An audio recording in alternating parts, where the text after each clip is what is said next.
Hello and welcome to the Point to Rise show.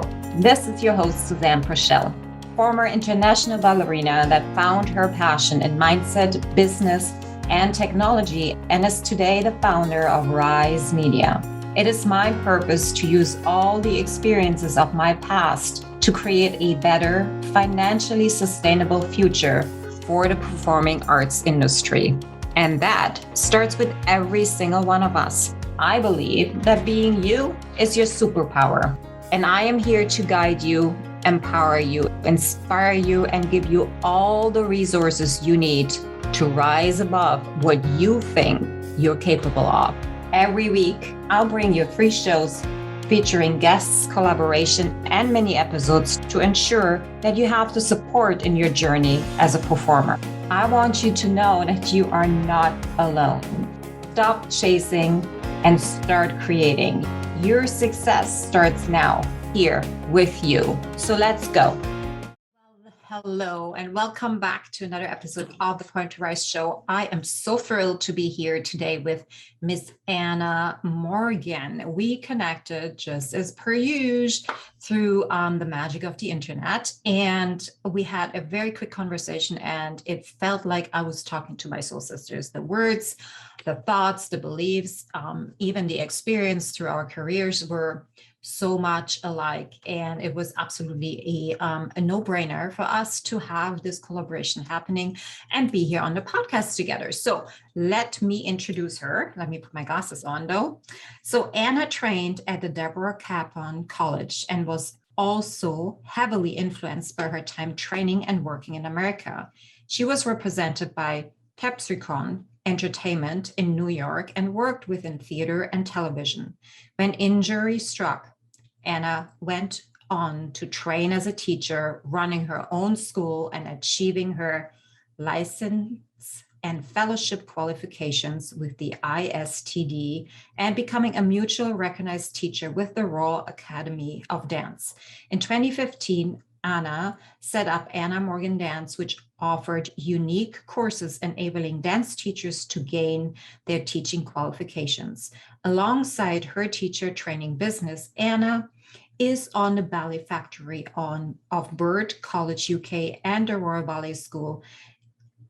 She is also an adjudicator for the British Federation of Festivals. She is on the advisory board of the Tired movement, trying to improve racial equality in dance, and is a writer, speaker, and advocate for progressive, inclusive, and compassionate dance education. I know that you will fairly enjoy this conversation because her thinking and her language and her heart and soul are so beautiful and so progressive and exactly what this world really truly needs. So without any further ado, here is our conversation. I am so thrilled to have this conversation with you today. I was looking forward and looking at the calendar, and I felt myself really giddy to have this conversation with you because I remember how I felt the last time we spoke. So thank you for being here. Thank you for making such a huge difference and impact. And thank you for taking the time. It is like 8 p.m. in England. So, and she has full makeup on. Can I just say that as a mother of 2 young children, like it is absolutely amazing how committed this woman is. Oh, gosh, it's the only way forward. No, thank you so much for having me. I've been the same. Very, very excited for this conversation. So blessed to be here. Awesome. Okay, so I did an intro already before we hopped onto this call. So I don't so much want to dig into your past. I would love to dig into perhaps solutions of systems that we have seen. We talk about problems all the time, and I think I'm tired of it. I know that you work in certain progressive environments already. What I want to know is maybe where that love for change is coming from. And yeah, let's start there. Where is that really initiated from? Gosh, it's hard to pinpoint any exact thing, but I think just a culmination of all experiences, because I think you carry all of your experiences within yourself, and through my dance training, just life in general, and things that I've been influenced by, and particularly since the pandemic, where I think for me, as a kind of your standard perfectionist, overachiever, type A personality, I've never stopped. As a child, as a teenager, I was, straight every time after school, I'd be dancing. There was never a break. There was 7 days a week training. It never really stopped. And then same with work. And I think actually the pandemic is probably the first time in my life I've stopped. And it really, obviously it's been such a horrific time for so many people. And I'm very blessed that I wasn't badly affected by it in terms of my health, my family's health, etc. I've been very blessed there, and actually used it as a real opportunity to sort of reflect on so many things and learn and read and listen and all these things. And I think that has given me some clarity where I've felt these things inside me, but maybe not knowing exactly what avenue I need to take. And I think that gave me the kind of clarity on, I think I've got something that I need to speak on here, and integrate into everything that I do. And then I started delving deeper into that. And that's where I've started realizing that actually some of the things that we just accept as being just the way that it is, it doesn't need to be that way.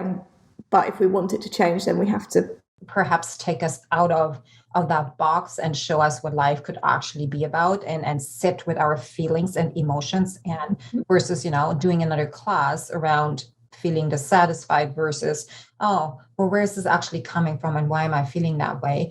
Talk to us about what that process actually looked like for you, and how are you integrating that right now in all the work that you're doing? So I suppose real reflection, like you say, I've always been very addicted to being busy. So, once that was not an option for me, you have nothing really to do than sit with your feelings and sit with, you're basically sitting in front of a metaphorical mirror the whole time thinking about, all of your past experiences. Life was slow for the first time. So it really made me reflect on my training, my experiences, the way that I've been taught, the way that I've seen so many other people being taught. And then, within that as well, the year of the first year of the pandemic was also the year with the tragic murder of George Floyd, and the kind of resurgence of the Black Lives Matter movement. And I started doing a lot of more reading on that, and also how that kind of integrates into our industry and the specific ways that inclusion hasn't been present, particularly in ballet. And all these different pathways sort of started becoming quite clear to me, but that they were all part of the same spectrum, and that includes even into the idea of safe environments that we're teaching and learning in. So, again, if you think in the news in the past few years, the amount of very big schools that have been, caught out for awful cases of abuse, and these environments whereby abuse is enabled, and and other things, and that also kind of made me think, well, God, how is this all happening? And when I've reflected on all of it, I think it all comes from this same sort of spectrum, which is a lack of empowerment in training, and a very submissive sort of expectation of students, particularly in ballet, but possibly in performing arts generally, that you shut up, you do what you're told, and don't you dare have an opinion or a voice. We might let you have one eventually, a little bit, if you become professional, but even then, make sure you know your box, know your place, sort of thing. And I also reflected that if I was feeling this as a very privileged, white cis straight woman, how, if I've already felt that, how does this feel to people who don't fit into those, sort of classical ballet accepted boxes? Right. So, it really made me think something has got to change here. And I guess I'm, trying to kind of reflect on that all the time, learn and listen, and put that into practice as best I can. So many things to grab Yeah, on, but it's a lot. no, thank you. What I wanted to dive in a little bit deeper is that I think for the longest time, we in the arts, and I'm not only talking about ballet, but that's our background. But when I'm looking at that whole industry, it has always been a very powerless market, not even understanding how much influence the arts really truly have. We know that ballet is always seen as a little bit of the outlier because, yes, it is art, but it also is really much athleticism, and never really fitting in. And I think the bun hand mentality really was fostered in the 80s and 90s and early 2000s. And I think we're still seeing those sprouts coming up everywhere in teaching and companies and abuses that are being really opened up. Now, there's this thinking out there that we can't do anything about it. Like, I don't know, the government giving arts organizations more money is going to solve the problem. Okay. Where, I mean, I don't 1000% disagree. However, if we don't all, and that is students, teachers, directors, administrative staff, audiences, if we don't understand and really change our belief system, nothing is going to change. Any money in this world will not fix the broken mindset and the broken approach and the worthlessness that so many people in the arts are really deeply feeling, but are not willing to do about. Yeah, absolutely. I totally agree with that. I mean, we could get given the biggest share of government funding that there is, it wouldn't solve this specific problem because, well, like you say, it's a mindset issue and it's from within rather than without. And what I mean by that, I suppose, is each person has to do this work initially inside themselves before it's going to have any reflection. So, to give an example, if it is to do with EDI, sort of equity, diversity, inclusion, then are you doing that? Are you changing something because it looks good at the moment? It ticks a box. It, gets you off the hook sort of thing. Or are you really looking inside yourself and thinking that maybe you've had a privilege that you want to now share out and you want to do the right thing just because it will be better for everybody, it will be better for the industry, for the art that we're making if it's more inclusive and we're getting more representation. So are you doing it for that reason because inside yourself you've done that work and you truly believe in that, or is it a box ticking exercise? So it's things like that I think you could give all the money in the world to, any organisation for them to increase whatever that they want to do, but if they don't actually have the people in place in power who genuinely want to share it out and make it better for people, it's not going to happen. So I think it's what's inside people's hearts, which is obviously what makes it really difficult because you can't necessarily see that. It does unravel fairly. It does, I think. And I think that organizations could be much quicker in reacting, but that really shows and has something to do with where their leadership levels are at, or even understanding that leadership is required. What does that actually mean? Like, even in arts organizations, just because you're running a non-for-profit business or you're teaching in a school that is still taking in funding doesn't mean that you shouldn't have any basic practices of great leadership and business in place, right? And I think that's where we're like in this ball of believing that business and arts doesn't belong together. It's stifling. We can't move through anything. It's not a place to be creative. And it is such an old story that if we were actually be willing to look outside the box, if we were actually willing to listen and have the people that are sitting on our boards be helpful in not only, buying the seat on the board and with that supporting financially the organizations, but if they really actually had something to say that is applicable to 2022, then I think the arts would be in a much better situation altogether. I totally agree. And I think that's something that needs to be nurtured, is this idea of, creatives, artists as business people, because like you say, and this is something I know we're both very passionate about, that we've been fed for so long this kind of starving artist narrative, and that the two things are mutually exclusive, that you can make money and be evil and all that comes with that, or you can create wonderful art and really, no selling your soul, you are doing it for the art.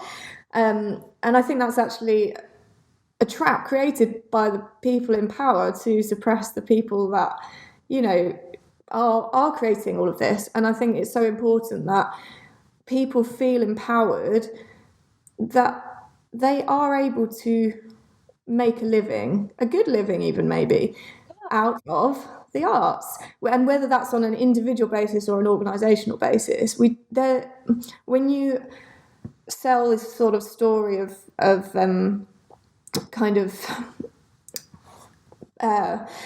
not being enough to share, not being enough to go around, rather than a story of abundance, there's so much for everybody if it's shared correctly, then the same people, I guess, stay in power and the same people don't, and therefore those voices are also suppressed as well, and they're the voices that need to be sharing their message too. So I think right from grassroots, it's a difficult one, because we've all done work that we've not been paid for, or we've not been paid well for, because it was great for your CV or resume, or it was exposure or whatever, and you do kind of, I've done jobs that I haven't enjoyed because I was starting out, and you do have to build it up. And so I'm not saying that you should expect to be going in at high level of, and this is general, not necessarily even in the arts, you don't necessarily need to be going in as a CEO, but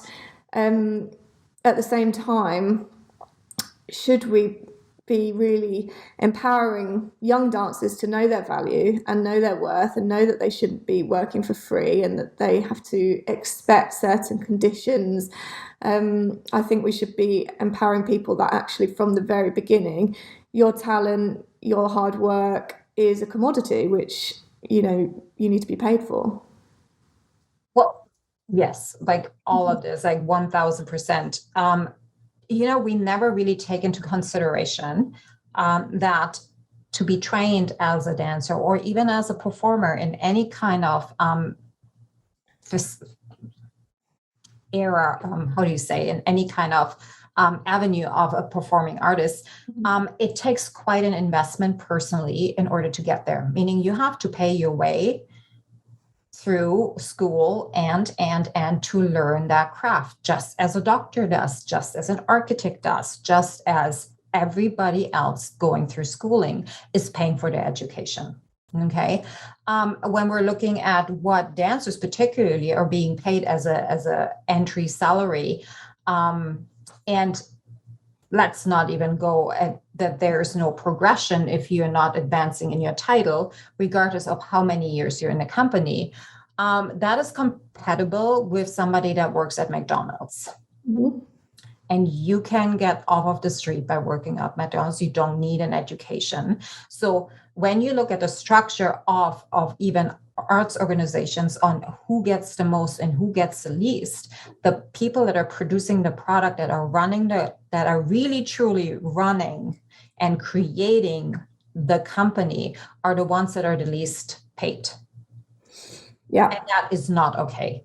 And that doesn't even have much to do with anything but a very old archaic system that had been put in place way back when, people, Shakespeare time, right? When they went to, I don't know, the brothels trying to get the money to pay their, yeah, and when women weren't allowed to be on stage. Like that's the system that we're still bought into. And the lack of knowledge is why we're not breaking through it. The lack of being willing to ask, well, why are we still doing this? What if this could be different? What if we would be paying our dancers, six figures and up, and have like reviews and really offer them other ways to earn money too? You know, like in nowadays, a good solid foundation of your life that you're putting, and if you want to build wealth or not for you or your children, you should have anywhere between 5 and 10 income streams. And I'm not meaning that you have to have 5 to 10 jobs outside of the main job that you're having. I'm talking about passive income. And there is so much available right now. Like it is crazy in what kind of times we're living in, and not taking advantage of that and not tapping into that and going out and fundraising and not paying your dancers and laying them off because we had to cancel performances again. That is not okay. That is disrespectful, and that's not good business. Yeah, I'm so with you. And I think I've got a dear friend, colleague, Andrea Kramer, who is a beautiful, wonderful teacher, choreographer from New Jersey, and she and I have worked together on various projects, and we're going to be working on some stuff in the future. And one of the things that we've talked a lot about is, why is it that, on like a football team, a rugby team, people that I, as a non-rugby fan, have never heard of, are being paid completely, but through sponsorships, from clothing and all that sort of thing. Well, I don't know their name any different than my husband might not have heard this particular dancer's name because he's not a dance fan. But why is that person not being sponsored? They're incredible athletes, they're incredible spokespeople and models and all of these things. And we've talked a lot about that. Like, why doesn't that happen? Why are artists not recognised in the same way? Because why? Have you found an answer yet? No? So have you found an answer to that question yet? I think it's all just about how we're perceived, I guess, that it's not a real job, or it's not as real as being an athlete or a football player, or these things are hugely respected and everybody knows about the process. But I just don't think that it's talked about enough, I guess, and promoted in the right way outside. So that's kind of looking outside to make these dancers seen and celebrated the way that sports people would be. So that is one thing there, but also reflecting on what you were just saying. When we think about people knowing their worth, again, I think this is all part of the same spectrum where dancers, young people are starting to feel empowered to stand up for themselves, to stand up for what they think is right. And I think that slowly, that whether people welcome it or feel that they have to welcome it, it's going to become more and more the norm, hopefully. And the people that try and suppress that from happening use the kind of rhetoric of, oh, these snowflakes, they've never done a day's work in their life, they don't know how to they don't know how to graft like we had to, and all that sort of thing. But actually what that means is, we don't want you to be empowered and to feel that you can have a voice and can have a say and can stand up and say, there's something going on in this environment which is not okay, and I'm going to call it out. For me, that's all part of the same kind of issue as knowing your worth and being paid what you deserve to be paid, if that makes sense. So it's the opposite of that submissive, oh, I'm just so happy to be here and so grateful and thank you for the opportunity and you can treat me however you like because I'm here.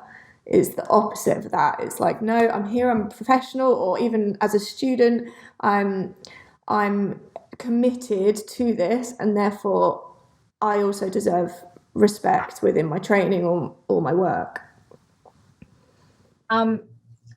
So can we go back to that question, because I find it really intriguing and I've heard it so many times, other people asking that question without really, like, let's dig into this. And this is my opinion. This is not somebody else's. It's literally just my opinion from seeing what, let's say, the sports do, and nobody knows them, but they have such big pull. And they have such big pull because sports is a team thing. Sports is what attracts people because it's very easy to understand. There's a winner and there's a loser, and you chase something. Okay. And it feeds the human need to rally together and to be for one or for the other. Okay. And it is super easy accessible, and it's available all the time. People create their lives around the NFL schedule. They sit and watch football or whatever every Sunday. Okay. It's becoming a ritual because they make it that way. They make it important to them because they can relate to what's going on in there. Okay. When we're looking at the arts, like it's not that the NFL or any kind of sports organization is not out there fundraising and getting funding and having big sponsors. They're applicable for big sponsors because they reach so many people. That's the reason, because the advertisement dollars that are going into, they know it's a good investment. All companies know that it's a great investment because it will pay back. The return of investment will 10, 30x. Okay, that's why they get the big sponsorships. When we're looking at the arts, who are they reaching? Like, who is really into it? Who relates to it? Who goes to the performances? It's a very elite kind of audiences that is being reached. It is not available to everybody because it's really expensive. People are not really willing to put it on TV or have it available through the metaverse or put their stuff online because they're afraid somebody's going to copy it and then they have nothing. And it's that lack mentality that keeps them where they are versus understanding why they're actually creating. Like, if you ask any sports organizations, what's your why? Every person in that organization knows exactly why they're there. They have the best coaches. They're getting paid millions of dollars per contract, but they also have so many coaches looking after them. I think Mark Cuban is one that owns one of the, I don't know, football or baseball or whatever. And he said 20 years ago, we had like one coach. Now we have 20 different coaches for any kind of area problem or challenge that may arise and our players will need. And I tell you right now, our ability to perform has risen 30 times. So not investing in the arts in terms of research and how we can raise them, how can we actually get the community involved? How can we actually make it available to more people? And I'm not talking about outreach programs and going into schools or, having the pre-performance. No, like, this is what we've done for the last 40 years. Let's think a little bigger. Let's go beyond. How can we become a part of their life? It's not the come and see us. No, you go and see those people. You go into the living room and see them every single night. Exactly. And that's how you will become eligible to attract this kind of sponsorship. Yeah, that makes absolute sense. And I think embracing technology generally is something that we just, need to be so much better at. And again, I think it comes a lot of the time from a place of fear, and a place of, like you say, wanting to keep things within in the close circle, because for example, what you said about not wanting to share because you're scared it'll be copied and things like that. I've had that so many times where people have almost like gone around the houses to find something out, maybe what I charge or whatever. And it's like, you could just ask, because that information is open. Like, there's, I do what I do. I'm open about what I do. I'm open about what I charge, because I just think it has to come from a place of service and wanting to spread what you do and being proud of what you do, rather than this kind of weird secret club where it's all wink, wink, nudge, nudge. I think that has to change. So again, it's got to change the kind of, yes, it's about who you know, but we need to be more open to making connections with people, to open our doors and stop being so insular and only wanting to do the things with the people that we know and we're sure of. We need to open our minds, connect, collaborate. So I think that's all part of it as well. I think collaboration is a huge part. I think what I've learned best and mostest, if that's a word, that in entrepreneurship and the whole self-development world, nothing is happening without collaboration. Mm-hmm. If there is a person that is not asking for help, if there is a person that thinks they have to do it by themselves, which, by the way, was me, and still at points, and yeah, you too, is me. And this is why I'm putting myself into memberships where I know like they're growing, and I know what the actual, I would say the why is, why we're all together. Mm-hmm. Because I need that support. I want that community. Now I want it. Before, I couldn't even be in a room with another woman. I couldn't even hold a relationship with a woman because I was so afraid that they would hurt me over and over and over again because of all the teachers. Like, it's a long-winded story, but that has like transformed so much by just opening up and perhaps getting outside of the comfort zone and leaning into the fear and understanding, oh, well, these beliefs and stories that I've had are actually not true. Now, are we going to get hurt at one point? Yeah, totally. But that doesn't mean anything about my ability as a human being or as an artist or as a business leader. And I think that's where performing arts could open up so much more, so they can build that community. They can. Okay, let me, if it's okay, I just want to make a bridge here. When I was listening to Jen Gottlieb, she used to be a very famous Broadway actress, but she was being the starving artist, and that's how she really just got from one job to another job. And she founded the Super Connector Media, which is basically you get featured in press and they help you to how you do that, or they do that for you depending on your budget. And I was on a call with her and she's like, you know what, guys, like what we really are, like deep in our core, we are a self-development company disguised as a PR company. And I'm like, huh? Do explain. Like, I want to know more because that's intriguing.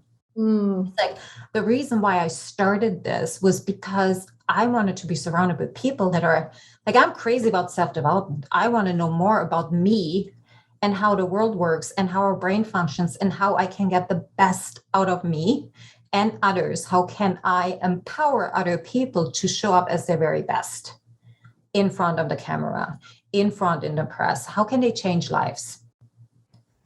And I'm like, oh my gosh, that's your why. And I think performing arts organizations have totally forgotten what their actual why is. Like, why are they coming to the theaters? Why are they putting performances on? Why are they asking their artists to get into the theater at 10 a.m. in the morning and then work all the way through till 11 with not many breaks in the middle? Like, why are we doing all of this? And I think once we can actually really truly answer that question and have every single person in your organization be completely bought into that mission, that's when the change really truly has occurred. And that's when you will really reach other people to come to the theater, because then you're performing from a completely different energy. Absolutely. And I think you're right. It is that energy, isn't it? That we can put all the policies in place that we want. We can, write as many mission statements as we like.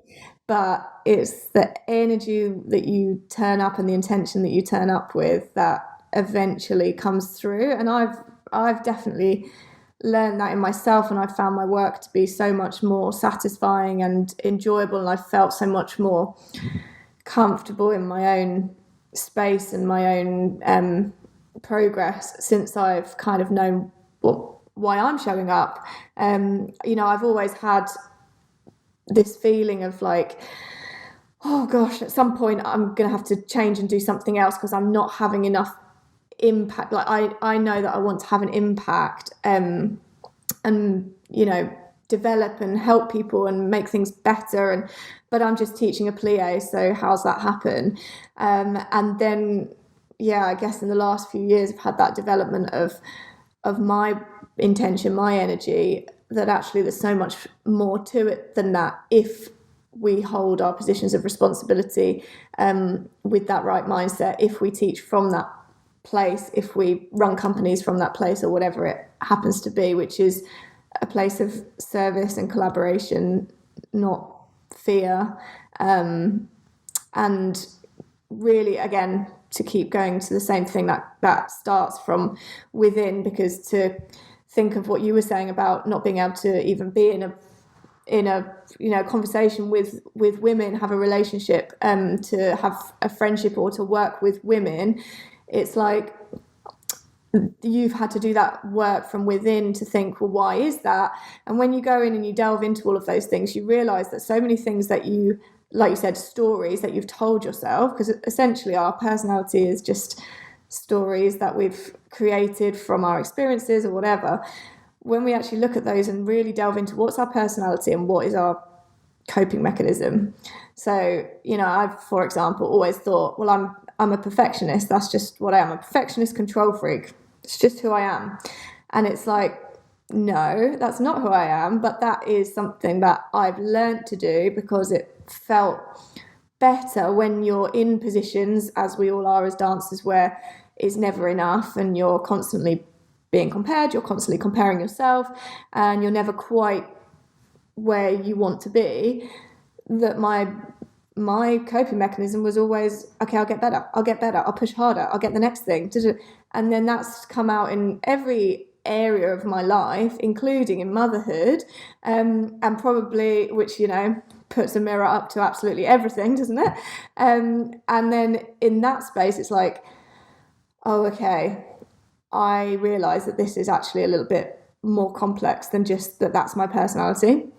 And once I've shared some of those stories and realised what's true and what's real and what's not, everything from my work, my parenting, my relationships, everything has a different energy. And I guess we all need to kind of do that inner work. It seems, a few years ago, I would have thought this was a very strange thing to be talking about in relation to your career and your work.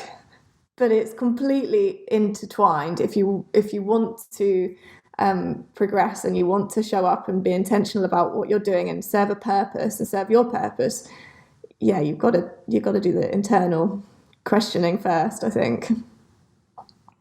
Thank you for bringing that up, because I believe that we have been teaching, and let's get back to dance and ballet, it only from an outside perspective, meaning, it has to look this way and you have to be this way. But we never really looked at, well, how do we get there? And what other ways are there potentially, without really hurting the human being, the soul, the heart that is behind that beautiful art that we're putting out. Like I would even go as far as, like, we're literally lying to our audiences. We're not authentic. Like, we're putting this beautiful ballet on where, everybody is smiling and you have to express your feelings. But what you're doing 20 2 hours out of the day is suppressing it, you're hurting, you're crying, you're numbing yourself, you're not going within, how are we going to show up authentically if we're not doing the inner work? And I think that's the opportunity, that everything is connected. You're not just one thing. Mm-hmm. How we do one little thing is how we get up in the morning, or how we, do one thing, how we post on social media, is how we do everything in our life. Mm-hmm. And separating that is, particularly now where we've learned so much around this, is a crime, and people not jumping on the wagon. That's where I'm saying, well, no, you can't do that anymore. Mm-hmm. You're not serving your people. And then I don't understand. Well, I do. That's not, well, I'm gonna cut in here for a second. Let's talk about something great. And I want to talk about the work that you're doing. Mm-hmm. And so talk about your educator program that you have put together, and how people can sign up for that, if that's for them. Is it only for educators? Are you planning on pivoting? How can people work with you? I want to talk about that for a bit. So for the last 6 years, I've run my own teacher training centre. So here in the UK, the sort of culture of dance is very exam orientated, which has its pros and cons. But I've always worked as a child through the RAD and the ISTD work. And eventually that's with the ISTD where I kind of gained my teaching qualifications. And then worked through them to the point where I was able to then tutor teachers to gain their own teaching qualifications. So that's kind of my bread and butter now, in that, as all of us, I do millions of different things, but my main my main role is training teachers. So I work with them to get their qualifications, and then they can open up their own dance schools, or they get their sort of teaching roles that they're looking for, or whatever. So I'm particularly passionate about integrating the things that we've spoken about into that. So there's a number of people that do what I do, and I truly believe that that people aren't really competing with each other, because each person has their own unique spin on it, and there's many other people that do things that I don't do, and vice versa. But I suppose what I try and do is knit together the idea of getting qualifications with being a progressive educator, progressive human being, and taking that responsibility on to be what will be an important person in a young person's life. So most of the teachers that I train go on initially to work, in their communities, local dance schools, etc. They may progress further than that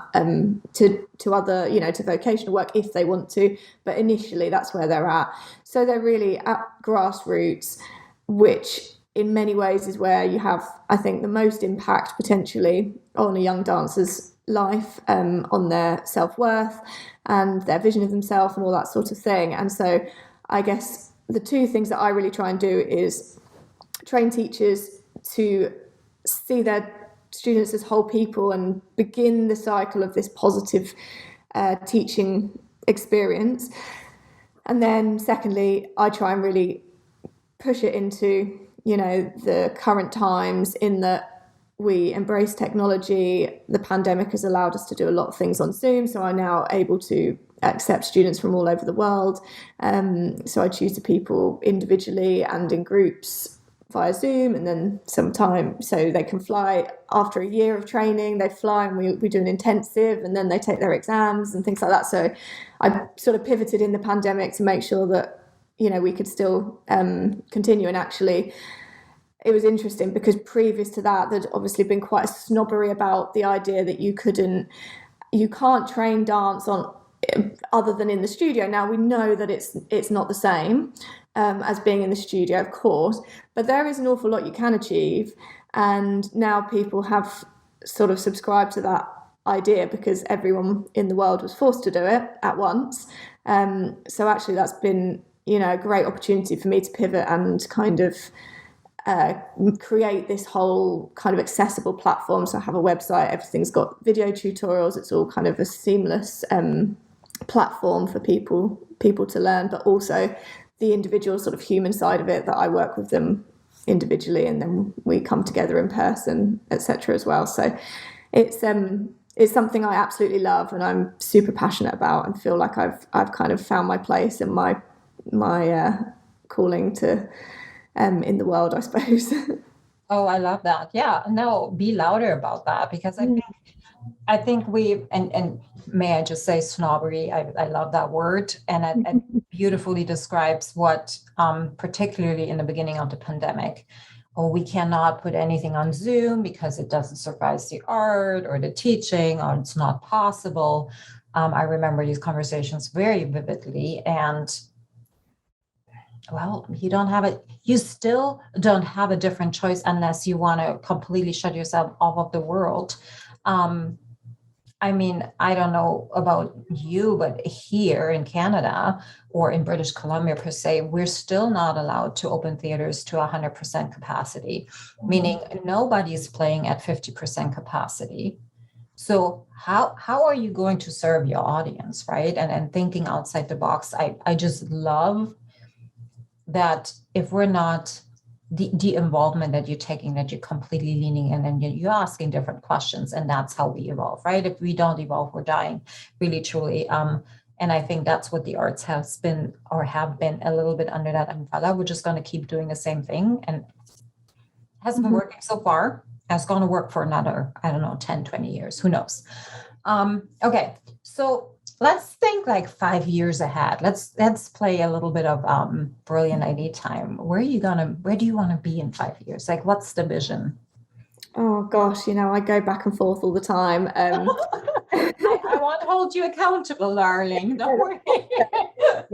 don't hold me to it. But I would like to feel that the message that I'm kind of putting out there with my small reach that I have, because I work with a small number of teachers at any time.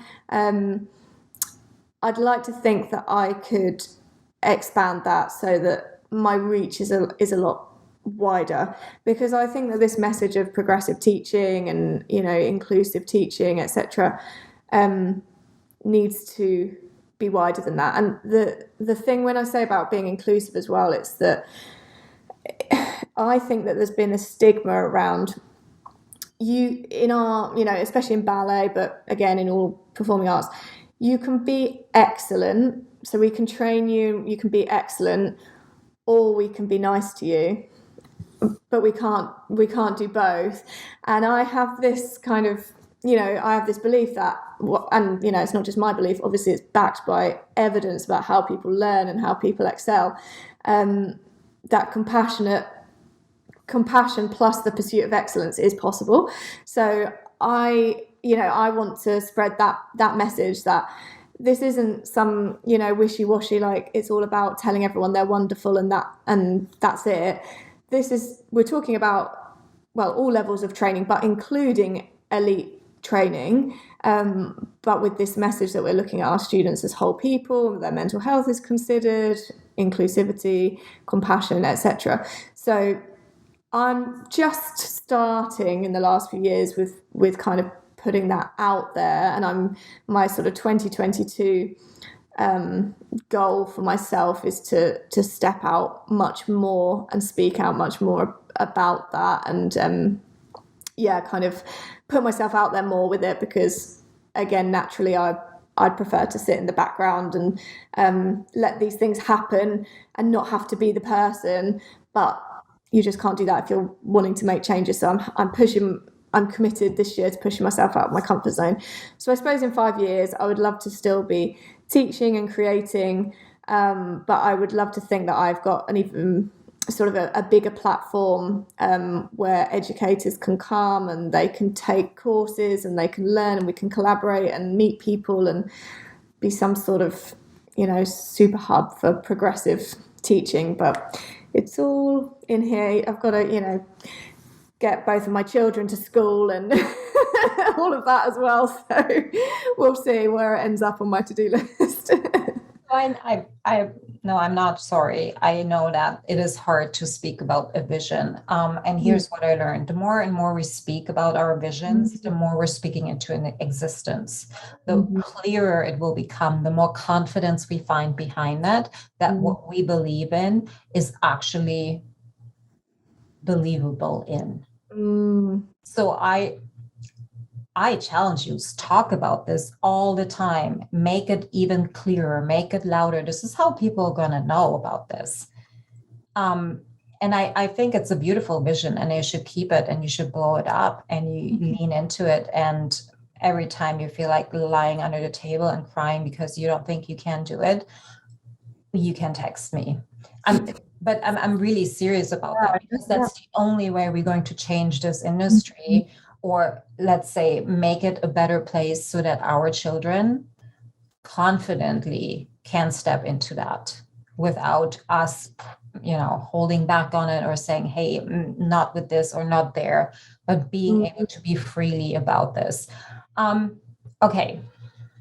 So where can people find you? Like how can we spread the word as this community? Because that's what I'm working on with the people that are listening to this podcast, understanding that we're all in this together, as cheesy as this may sound, but everybody is part of that change. And if you want even to be just, if you don't believe you can't, or you can, let me tell you that every single dust peck on a table is being whipped away. And if everybody does their little piece with it, we can achieve so much more in a much shorter amount of time. So where can we find you, and what is one ask that you have? So my main place that I'm most active is on Instagram. So at Anna Morgan Dance on Instagram. And again, that's one of my 2022 goals, is being much more present on Instagram and connecting a lot more. And I guess my ask would be, when you get that niggle, which I get all the time, of, oh my gosh, that really spoke to me, and then you go off and do something else. Tell that person that really spoke to me. I really enjoyed that. Can you tell us more about whatever? So connecting, engaging with, with whoever that you feel their work speaks to you. And if that happens to be me, then please comment, DM, whatever. I'm so big on just connecting with people for the sake of connecting initially, because in my experience, I have found that those connections end up being the most sort of fruitful, from actually something incredible coming from it. It's from the people, when you first made that connection, there was nothing in it for either of you. You just connected with each other on something that brought you together, and eventually that manifests itself into something. So my ask would be, do connect, because I will always be happy to hear from anybody. Oh, I love that. Oh, that's like, I could have said that literally. So when I did our intro, I said, I felt when we connected, like you're inside me and you're speaking from my soul. Like you put a mirror in there and you just, okay, this is what she thinks, and I'm going to speak it. Because it is the truth, right? We're so afraid. We're already deciding before we even ask the question that we're either not worthy of asking the question. We're so afraid of hearing a no, or being ghosted, or whatever that is. Where we don't even take the action or the first step or the reach out. So this is our call to action. Ask the question, reach out, share, really be active about it, because that is how you will have a better chance to, I think, have a career that is, you don't have to recover from when you're done with it. And or you will find more friendships that will lift you up when you need it. Definitely. And I think here in us Brits are particularly bad at that. Generally, we're stiff upper lip, polite, and we like to keep ourselves to ourselves. And there's a kind of certain, discomfort with putting yourself out there and stepping out. And I know whenever I've worked in America, I just don't feel it at all. Everyone's just has a different mindset about that. So I've had to really push myself to do that. So I hope that everyone else will take what we're saying as well and do the same. Beautiful. Okay, last question. Let's imagine your 16-year-old self would actually listen to what you have to say today to her. What advice would you give her? I would say find whatever it is within you that's going to motivate you, and find out what makes you special that's not an achievement. Like, who are you that's not an exam result, a competition result, an audition result? Find something that you like about yourself that's not tied to that. I think that would be my advice. I'm sure she wouldn't listen, but Oh, we'll tie her down. Don't worry. I do all the time. Okay. Last thing I lied. What's one thing not many people know about you? oh gosh, that's Any weird really hobbies? no, not really. Oh god, I'm so boring. Sorry. Not sorry. I don't believe that. I don't think people are boring. I think we just haven't tapped into what is one thing. Like, do you do hip hop? Do you like skate? Do you do hip hop. I wish I could, and in my mind, I'm amazing all at the it. time, right? Yeah, and in my kitchen, I'm great. Just like in my car, I'm a great singer, but neither of those things are true. I don't know. I guess the part of me that I probably don't show very much, because I've always tried to compartmentalize, is the more family side of things. So I suppose what maybe I haven't been showing, although I am a little bit more now, is that, you know, my kids are my absolute everything, and so much of, well, everything that I do is kind of for them, in terms of, or not only, you know, to provide for them, but also the work that I'm doing on myself and all those things is for them. So I suppose that's something that I don't maybe talk about too much, but it's definitely important in everything that I'm doing. I love it. Awesome. Well, honey, thank you so much for being here. What a gift. Thank you for connecting. Yes, guys. And here's what you can do to spread the word. We want you to subscribe and leave us a review. I would love you to share your biggest takeaway and tag Anna and myself on your Instagram story, Snapchat, TikTok, wherever you're active, wherever your community is. And go and follow both of us on our Instagram pages. That's how you can support this podcast, and share this episode particularly with one person, because we have a really big, audacious goal. 5,000 downloads is the next step for this show. So we can attract even more, I would say, influencers that are working in this space, and we can collaborate with and make this movement that is happening even bigger. So that's my ask today. Ooh, that was hard, but yeah. Okay, guys, thanks for tuning in. Mwah. Thank you so much for listening. If this message resonates with you, please pass it on to someone who needs to hear this right now. And if you like what you've heard, your feedback will go a very long way. If you just take 30 seconds and leave me a 5-star review, that would mean the world to me. Till next time, point at yourself to rise to all that you are capable of.